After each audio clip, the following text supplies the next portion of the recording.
Happy Friday, everyone. We got a short little work set today, but we're gonna take some time to warm up that lower half of the body. So this is gonna be a nice long warm up for you guys. Just really good chance to work on some stuff. The workout though is only 5 minutes, so take your time, warm up slow, add some things in if you need to, but let's talk about what we got going on. Our first little work set is gonna be a bunch of scale raises. So we're gonna work through our front scale raise for 5 to 7 per side scale raise for 5 to 7 a side, single leg bridge hold for 10 seconds per side, and a bridge for 10 to 20 reps. So you can load the bridge, you can not load the bridge, your call on that. 2 rounds of that, and we're gonna move down to the next phase, which is again, gonna work on some squatting, a little bit of opening up those legs. We have a sumo squat of 3 at a 3-1-3 tempo, single leg RDL for 5 reps per side, goblet squat for 3 at a 3-1-3, single leg pistol for 5 a side, and a narrow squat for 3 at a 3-1-3 tempo. So again, 2 rounds of that, just working on waking up those lower halves of the body, open up the hips, get the quads ready, the knees, the ankles, all that good stuff, just with a really easily controlled movement. Afterwards, we're gonna kind of play around with some stuff. Curtsy lunge for 6 alternating, and then a dumbbell suitcase high knee hold. So we're gonna show you that one, 10 seconds per side on the hold. You'll hit that for 2 rounds. And then from there, if you like to practice a couple lunges, get yourself ready to go in terms of your work set, you can, and get yourself ready to go for the timer.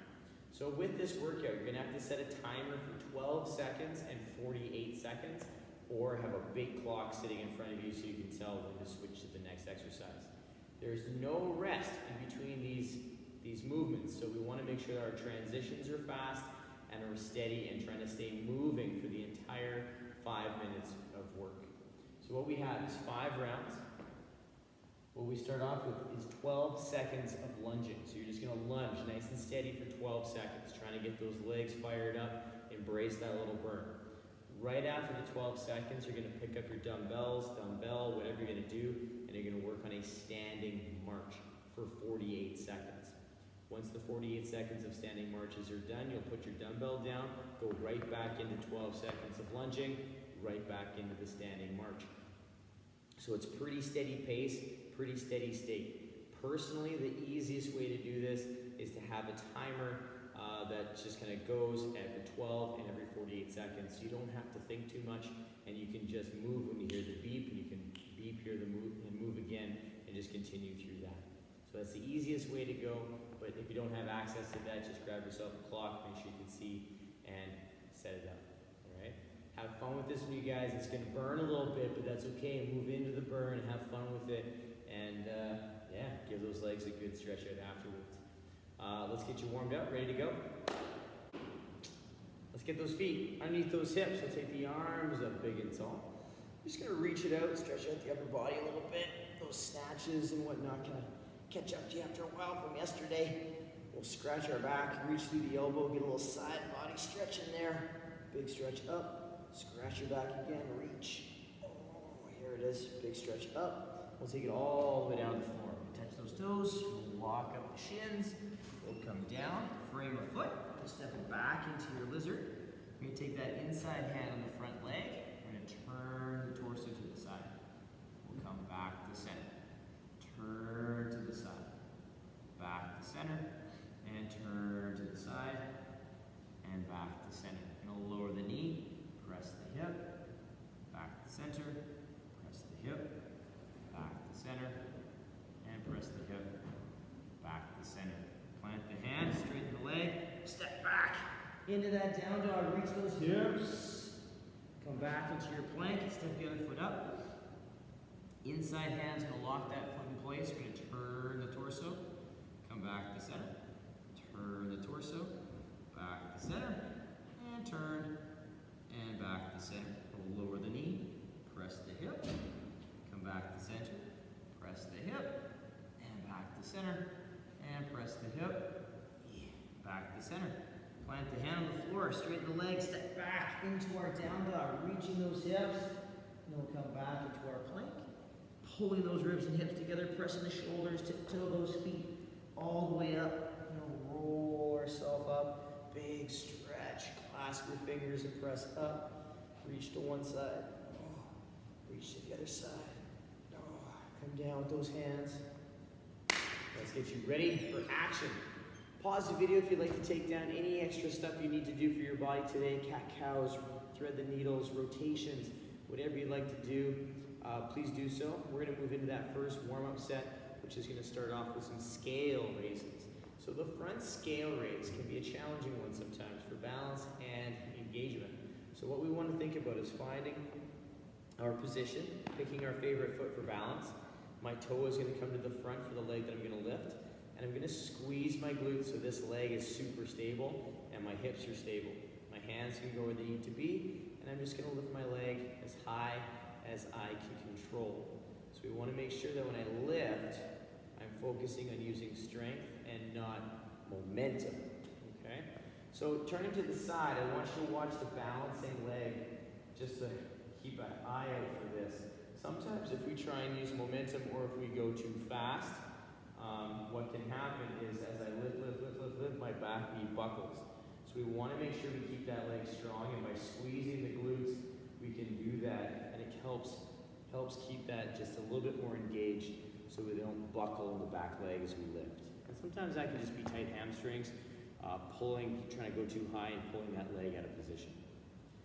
From there, we move into our side scale. So again, with the side scale, we pick our favorite foot. I'm going to go on the other side. I'm going to shift my weight to this, and I'm going to try and keep a relatively straight line from shoulder, hip, and foot. I'm not tipping over when I do this. I'm trying to stay straight, so I squeeze my glutes again. Top of the foot is pointing straight ahead, and I'm going to lift to the side with control. Again, we're using the glute, we're using that hip to lift that leg and pull it up to that side position as high as we can. We're trying not to use momentum again, so it doesn't matter how high your leg gets. If you're squeezing and you're like, that's as far as I can get, that's okay, all right? That's totally fine. Just take it to where you can. They do get better, but it does take some time to build that strength, build the balance especially, and that control of the leg. So take your time with those, move slow. Our next exercise, we get to lay down, so we get to do our single leg bridge hold. So I'm going to lay on my back, feet just outside my fingers. I'm going to press my hands into the floor a little bit to get that upper back kind of engaged. I'm going to lift my leg up, and then from here, I'm going to squeeze my glute into a single leg bridge. And I'm just going to hold this position, trying to stay square through my hips, and just hold this isometric hold for 10 seconds. Something else you can kind of play with to kind of feel your hamstring a little bit is you can pull back with the foot. So as I get set up in this bridge, I'm going to pull back with my foot and my hamstring to get a little bit of engagement. My foot's not actually going to move, but I can feel that hamstring curling and pulling my heel back and my foot back towards my glute. So that's something you can kind of experiment with if you'd like, as we try and kind of build that hamstring a bit. If you're like, no, Dave, I'm good just with the hold, that's fine. We get set up again, we squeeze, we hold, and we do that 10-second hold. After the bridge hold, the single leg, we get set up, the palms are still down, or I'm going to hold on to a dumbbell on my hips, and I'm going to work on 10 to 20 bridges. So dynamic bridges. Squeezing my glutes at the top, or at the bottom, sorry, to get that hip moving. I'm going to hold for a beat at the top and hold for a beat at the bottom, just so we're not rushing through these, and we show control and we're owning both halves of the movement. So we want to make sure we're good to go there. Now with the squeeze, all right, we want to make sure that we're maintaining a nice neutral pelvis and we're not pushing into our neck by pushing too high.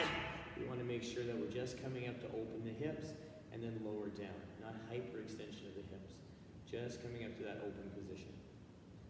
Pause the video for a sec, take that down, have some fun with it, you guys. It's going to get the lower body kind of starting to get going, get some heat in there, working on the ankles and some balance. We have a front scale raise for 5 to 7 per side scale raise for 5 to 7 a side, single leg bridge hold for 10 seconds a side, and then a bridge with load or no load for 10 to 20 reps. 2 times through that, take it down, take your time. If you want to add anything else in there, please do so. But I'm going to take you through that next phase, which is going to involve some squatting and getting that lower half a little bit more warmed up, all right? So pause, take it down, come back and join me for the next phase. The next phase is going to kickstart off with some sumo squats. So I'm gonna get set up in my sumo stance, so it's a little wider. My toes are gonna be turned out just like a normal squat would be. I'm gonna try and take my hips to my heels. In that, I'm gonna stay as upright as I can, but with the sumo squat, I'm gonna try and push my knees out just a little bit more than normal, just so my knees stay tracking the toes. So I take it down with a 3-second tempo. I'm gonna keep pressing my knees out as I hold that position for a second, and then push as I stand tall. So another thing to say on this pushing the knees out thing with the sumo, we don't want to push them out so much that our toes roll off the floor. So we want to keep that big toe in contact with the ground. So from the side, I take my hips down towards my heels, my weight stays through my midfoot, my whole foot is flat on the floor, and I stand and feel that contact the entire time. Our next exercise is the single leg RDL. You can do this a couple different ways. So this can be loaded or unloaded. I'm going to show you with the foot assist first. So I pick my favorite foot to balance. My toe in the back is like a little kickstand. I'm going to squeeze my glutes, get set, and I'm going to pull my hips back as I take my hands or the dumbbell to my knee. I'm in that good deadlift back position, so my back is in that nice hinge position and nice extension. I'm going to take that down nice and steady for 5 reps. Or what I'm going to do is I'm going to set myself up here, squeeze my glutes, set my upper back, and hold the dumbbell if I'm using a dumbbell. And I'm going to let that foot hover as I pull my hips back. So it's the same action, I'm just letting that leg hover and stay off the ground. I'd like you to do the option that's going to give you the best hamstring and glute engagement. So if you struggle finding your glutes and hamstrings in the foot lifted variation, keep your toe down, build the strength there, find that awareness in that hamstring, and then continue on from there. The dumbbell can be held in multiple different places. You can hold it to the front, all right, when you do this, taking it to the knee. You can hold it on the same side as the leg, that's the tripod, as we take it to the knee, and you can hold it to the same side that we're balancing and take it to the knee. So multiple different ways, neither is better nor worse, but they're just gonna load the body just slightly differently. After that, we get our goblet squat. So I'm gonna hold the dumbbell underneath my chin. We're gonna work this in my regular squat stance. All the same criteria of my sumo squat apply, except I'm not gonna focus on pushing my knees out as much. I'm just gonna push them out enough that they're gonna track the toe. But I'm gonna take my hips to my heels, my knees track the toe. The goblet squat is gonna allow me to stay a little more upright with the counterbalance to the front. So it's gonna allow me to stay tall, just a little bit more. So hip to heel, chest is high, knees track the toes. I stay nice and vertical in that body, and my weight stays right through my midfoot. After that, we're gonna continue with our squatting. We're gonna move into our single leg pistol variation. So we're gonna continue building upon this over the weeks to come. But that toe is gonna get set up just like we had it for our RDL. We're gonna use it as a kickstand. But this time I'm gonna take my hip to my heel. So I'm gonna take it down opposed to back. So I'm gonna take it down, keeping my body up nice and tall, taking it as deep as I possibly can, and maintain my position. And I'm gonna load this balancing leg, trying to keep as much weight out of this side as I can. And that's where I'm gonna get the most bang for my buck. If you'd like to, and if that's getting easier and your balance is getting better, instead of putting the toe on the floor, you can cup the toe and the foot on the back of the heel. And it's the same motion. I still take my hip towards my heel. The only difference is I don't have as much balance as I would with the toe on the floor. So I'm adding in a different element to this now, working my balance a little bit more. After I do those 5 per side, I'm going to tap into that narrow stance squat. So if my regular stance is here, my narrow is going to be anything inside that position. So it can be one step, it can be right together, whatever is going to give you the best squat. My knees are still going to track the toes. I'm still going to try and take my hips to my heels, but it's going to be a little tougher to get down there depending on your ankles and depending on your knee and hip mobility. So please keep that in mind. This is the more challenging for range, so you may not get as deep. We do have to focus on staying engaged through the upper back and trying to stay as tall as we can with this one. A little bit more than the other ones, because it will force us to round out if we go too deep. Quick recap, we have a Sumo Squat for 3 at a 3-1-3, single leg RDL for 5 aside, Goblet Squat for 3 at a 3-1-3, single leg pistol, 5 aside, and a narrow squat for 3 at a 3-1-3 for 2 rounds, just to get those legs heated up a little bit more. So pause the video, take it down, really focus on that knee alignment as the knees track the toes, because that's gonna pay off for later on when we start doing those lunges at a slightly higher intensity. Our next phase we're gonna build in is a Curtsy Lunge with a dumbbell Suitcase High Knee Hold, which is a lot to say, but it's kind of fun to do. So the Curtsy Lunge, we're gonna work on stepping out to an angle. So I'm set up in my squat stance. I'm gonna take my right leg off on this kind of 45 degree. I have quite a bit of space between my legs, and I'm gonna lower straight down, and I'm gonna stand up tall. And I'm gonna do the same thing on the other side. So I'm gonna step back, lower straight down. So I'm still hitting those key points. So if I was to step back and lower, and then just rotate, I'm still in the bottom of a pretty decent lunge. My knee is still stacked underneath my hip, my torso is nice and tall, stacked over that back leg, and my lead knee is tracked over top of the heel. The only difference is I'm on an angle with this Curtsy Lunge, okay? But those key points of our lunge are still there in the Curtsy Lunge. It's just kind of a different angle of body. We have 6 total count of that. To only take it as deep as you can maintain position with that drill. That's a beautiful little movement. It's kind of fun, changes it up a little bit, and really challenges the balance. This next exercise is also going to challenge the balance. So you're going to take one dumbbell, and what you're going to do is you're going to hold the dumbbell. I have it in my right hand right now, and what you're going to do is set a timer, and you're going to pick up the opposite knee. You're going to pull that knee up the entire time and hold this position for 10 seconds. Then you're going to switch sides and do the same thing on the other side. 10-second hold, just working on that compression. So something I want you guys to think about. Imagine someone's hand is just over this knee, like an inch above, and you're continuously trying to squeeze it up the whole time to touch it, but the hand is just out of reach, but you're always reaching up to touch it. So I always want you to think about trying to embrace and kind of increase that compression strength, not just get the leg up and just hold it there. So this has a totally different feel than trying to squeeze it up the whole time that I'm holding that 10-second hold. So really work on that compression.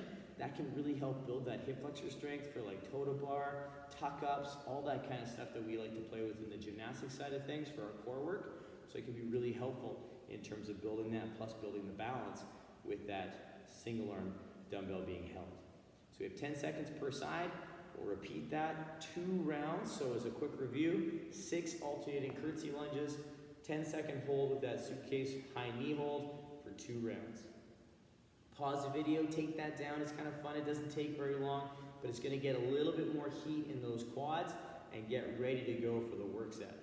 So if you'd like to practice the work set, a few movements of this, we're going to go through them right now to give you guys some points of performance and some stuff to think about so that when you start the clock, you can just start it and go. So the movements in the workout is a standard lunge. So you're going to stand nice and tall. We're going to step forward into our lunge. Nice and smooth, unloaded lunges, and you're just gonna lunge as fast and as steady as you can for 12 seconds, still maintaining good position. If you're more comfortable going to the back and doing the back lunge, that's fine as well, but I want you to keep in mind, I want you to do what works best for you. Right out of that lunge, you are going to pick up your dumbbells, and you're gonna hold your dumbbells in whatever way you'd like, actually. So we have a bunch of different options, and I'll put them on the webpage. So what we have is a dumbbell standing march. So if I was to do a standing march without dumbbells, I'd just be standing and picking my knees up as high as I can, steady for that whole time frame, working on my balance, staying tall and tight through my core and my glutes. The dumbbell standing bridge now is basically just holding a dumbbell in a specific spot. So what we can do is we can do that in a goblet. So we hold the dumbbell up and under, lifting up your knees as high as you can, just so that you don't hit your elbows, because that kind of hurts, and or step on the other dumbbell, which is not good. You have the Zercher, which is dumbbell back towards your body. So the elbows come forward a bit, and I'm pinning the dumbbell against my body. So I'm not really holding on to it. I'm just pinning it against my body. And then I'll work on that nice high knee. I can also do a front rack position, standing and holding, which is going to really tap in to that side body core work. And I can work on a farmer's position with the dumbbells to the side and working on that high knee. So whatever you'd like to do with this work set with those dumbbells, pick one, work on it for consistency, try and take it right to the end and have some fun with it. So as a quick recap on how this workout goes, 5 rounds of work. It's basically 5 minutes of continuous movement. You will do 12 seconds of lunges, nice and steady. As soon as the 12 seconds is done, pick your dumbbells up in whatever way you're gonna hold it, and then you start marching for 48 seconds. When that timer goes off, you'll put them down, start lunging right away. Try and move through the burn, try and move in the standing lunge at a pace that you can just continue to move. They don't have to be fast marches. I want you to move at a pace that you can just continue moving for that entire time, and then rock those lunges hard. Then recover a little bit during the standing march, lunge nice and hard, and just take it down that way nice and steady. Good luck with this one, you guys. It's gonna burn. It's gonna be a lot of fun. It's short, so bear with it, take it down. We got a fun little Coach for Kids workout coming at you tomorrow, and I'll post that video for you guys so you can take part in that. If you are interested in donating and you can't make it out, shoot us a message. We'll tell you how you can pull that off, and we'll make sure it happens well. All right? But until then, happy Friday. Enjoy your day, you guys. I'm super excited to hear how this goes. Work for quality. Have fun, and we'll see you tomorrow.